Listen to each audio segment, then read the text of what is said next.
Hello, I'm Kayla, a 36-year-old woman. The past few months have been really tough for me, and I'm having to relearn a lot of things. My husband Tom caused a lot of the trouble I'm in, but a kind person stepped in and helped me avoid even more pain. First, let me tell you about the people in my story.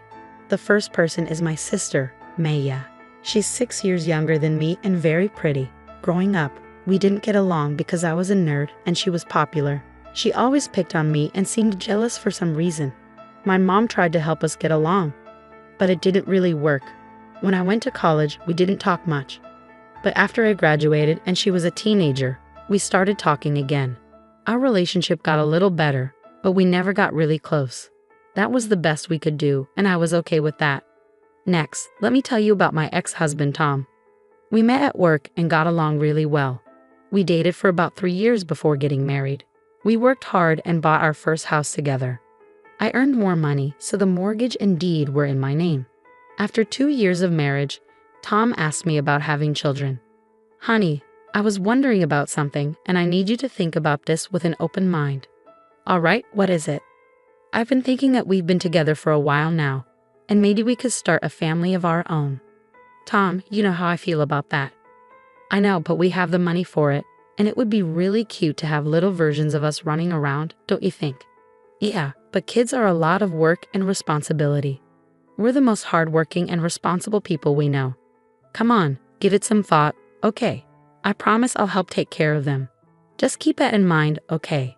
Even though I wasn't keen on having kids, I gave in because Tom kept bringing it up. First, we had a son, and 3 years later, we had a daughter. Initially, Tom was very helpful, but that quickly changed. Suddenly, I was responsible for everything at home, including the kids. After our first child, Tom insisted I stop working because he had gotten a promotion and was earning more than me. I tried to resist, but eventually, I decided it wasn't worth the fight and accepted my new role. To avoid getting bored at home, I took up a new hobby, hosting dinners. I often invited my mom and sister, who lived nearby, and my mother-in-law, Megan, whenever she was in town. Eventually, I started to feel comfortable in my new life. I got to spend a lot of time with my family, and that made me happy. Tom and I were doing okay. I had gone through some trauma after giving birth to our second child, where I almost died, which affected our relationship. I didn't think anything else was wrong, but oh, how wrong I was. As I was cleaning my room, I found a pair of panties that definitely weren't mine. My heart sank as I stared at them, wondering if I wasn't enough for my husband. I had been feeling different lately, but I had just had our second child. It had been over a year since then, and I was still recovering. I had been going to therapy, making slow progress. But it didn't seem enough because Tom was cheating on me. Once the shock wore off, I was filled with anger and betrayal. I needed to know who my husband was cheating on me with and why. First, I sent Tom a picture of the underwear and asked him whose they were. Then, I checked his laptop. I logged into his social media accounts and went through his chats. At first, I didn't see any unknown women, which confused me more. I looked through his messages but found nothing. In my desperation, I went through every chat, even though I knew it was foolish because everyone in his contacts was someone. I couldn't believe that anyone in my life could hurt me that much. Then I realized that my sister's contact ID was everywhere I looked.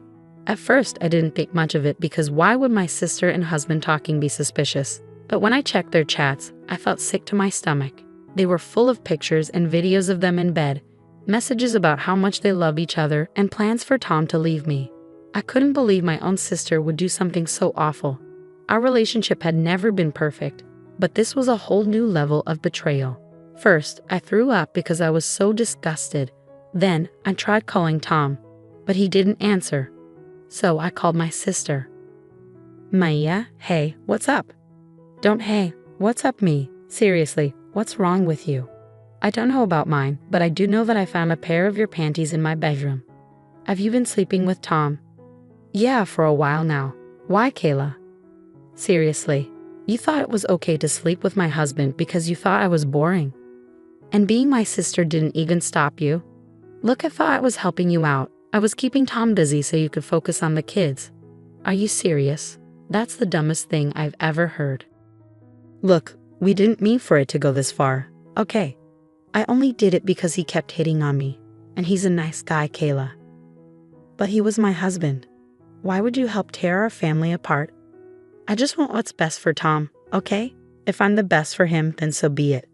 You're disgusting. I hung up, unable to believe her nerve. I just lay in bed and cried. I never thought my life would come to this. Eventually, my youngest woke up crying, so I tended to her. I felt empty as I went through the motions of the day.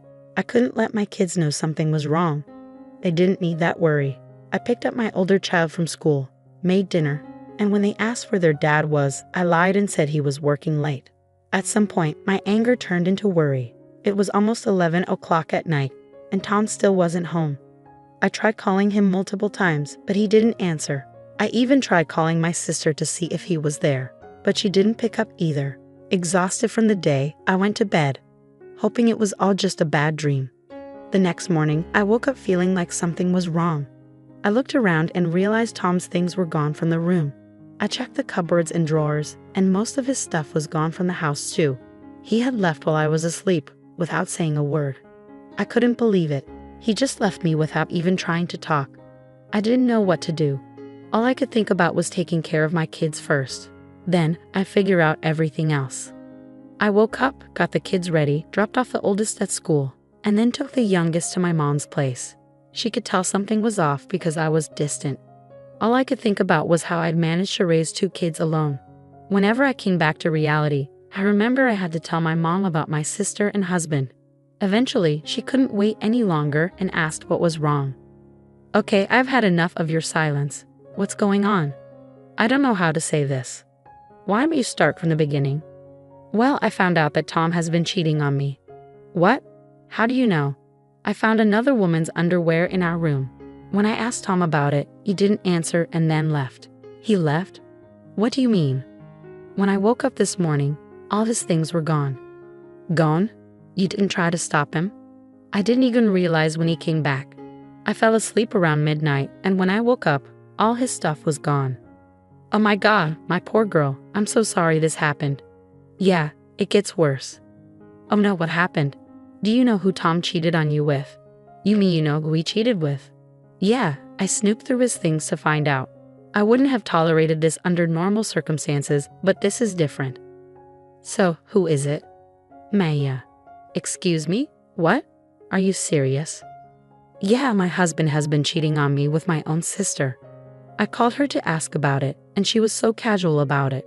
She said they were in love, and she believed she was the best for him, so she was going to keep being with him. Oh my God, what has Maya done? I don't even know how I'm going to survive. I have 2 kids to raise and I need to find a job too. Look, why don't you just get some rest while I try to process this? I'll be here to help you, okay? Yeah, okay, thanks Mom. I had become numb to everything that had happened, so telling my mom wasn't as hard as I thought. I ended up sleeping while my mom took care of my youngest. When I woke up, I heard my baby crying and my mom yelling. I rushed out and saw my mom on the phone looking angry. She hung up and seemed surprised to see me. She apologized for the noise but didn't say more. I knew she had been giving Maya a piece of her mind. Over the next few days, Mom stayed with us. It was easier having one person move and then 3. Maya kept trying to contact our mom, but she asked me to block Maya. It was comforting to have someone understand my feelings when I felt so alone. I found out through mutual friends that Tom and Maya got married. They reached out to me, concerned and confused. I had to explain everything, which was humiliating, but they were supportive. They all blocked Tom and Maya and refused to associate with them. But I found out they got married the day after Tom left us. It hurt to know, but I shouldn't have expected anything different from them. When I told my mom, she was furious. You should know, my mom is usually calm, so seeing her so angry with my sister was surprising. It was great to have her financial support. She wasn't obligated to help, but she did her best for us. She even helped me get job interviews because I wanted to contribute now that Tom wasn't there to stop me. Taking care of the kids was manageable, but when they asked about Tom, I had to hold back tears. Still, we got through it. A week later, I got a letter from Tom. I didn't want anything to do with it. I figured it was some apology, but I was done with him. A week was too long to try to fix things, especially after he ran away from his family. So I did the next best thing I could think of. I burned the letter. But afterward, I couldn't help but be curious about what it said. Sometimes I wished I had read it before burning it, but then I reminded myself that nothing he could have said would change how I felt about him and what he did.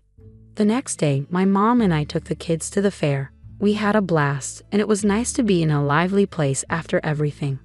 I finally got to have fun and laugh, which felt great after such a tough time. That night, my mom and I relaxed with a bottle of wine, and I told her about the letter. So something came in the mail for me last night. Oh, what was it? It was a letter from Tom. What? What did it say? I don't know. What do you mean? You opened it, right? No, I didn't want to deal with anything he had to say, so I burned it. You burned it? Kayla, what if they were official divorce papers? The envelope didn't look legal at all. I'm sure it wasn't that. Well, if you're sure. What do you think was in it? I don't know. Maybe a weak apology or a request for his stuff back. I wouldn't be surprised. But how are you feeling about all of this now? Well, today was a good day. It's tough, especially when the kids keep asking where their dad is. What do I even tell them? It's slowly getting better, but only a little. As long as it's improving. I'm always here for you, and just so you know, I'm planning to cut ties with your sister. Everything I have will go to you and the kids. Oh Mom, that means a lot, but are you sure? Maya is still your daughter. I know you and Maya had your differences, but what she did is unforgivable. I raised both of you better than this, and Maya clearly didn't care. So she's no longer my daughter. I would have been upset if Mom changed her mind easily, but I knew Maya was still her child. I couldn't imagine how hard it must have been for Mom to make that decision, because I could never do that to my kids. It made me even more grateful to have someone so supportive. Another 3 days passed, and I heard a knock on the door. It was strange because I wasn't expecting anyone, and besides my mom, who was at work, no one ever visited. I opened the door cautiously and saw 2 men in black suits. I only opened the door a little and asked who they were. They said they were lawyers and had something for me. They handed me a note and then a check. It was made out to me, and it was for $750,000. My jaw dropped when I saw the amount. I tried to tell them there must be a mistake, but they said there wasn't and urged me to read the note. The note began with, "Thank you for saving me." As I read on, I realized the money was from my mother-in-law, Megan. She explained that she had visited us 3 days ago, but no one was home. She called Tom, who tried to make it seem like he couldn't get in, but I had changed the locks after he left. Megan sensed something was wrong with Tom's behavior and pressed him until he confessed everything. She was disgusted by his actions. Megan felt sorry for what I had gone through and decided to leave all her inheritance to me and her grandkids. She thanked me for preventing her from making a mistake and for not trusting her son with her assets. That's what the check was for. The lawyers then told me that Megan had been terminally ill and had passed away just the day before.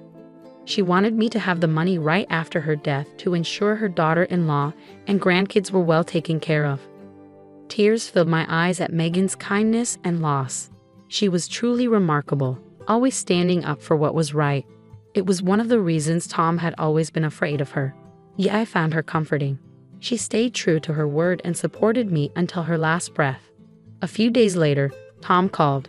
I already knew what he was going to say, but I decided to hear him out. What did you do? What do you mean? You know exactly what I mean, Tom. You'll have to be more specific. What are you talking about? Why weren't you home that day? I specifically asked you to be. I sent you a letter asking you to pretend everything was normal while my mom visited.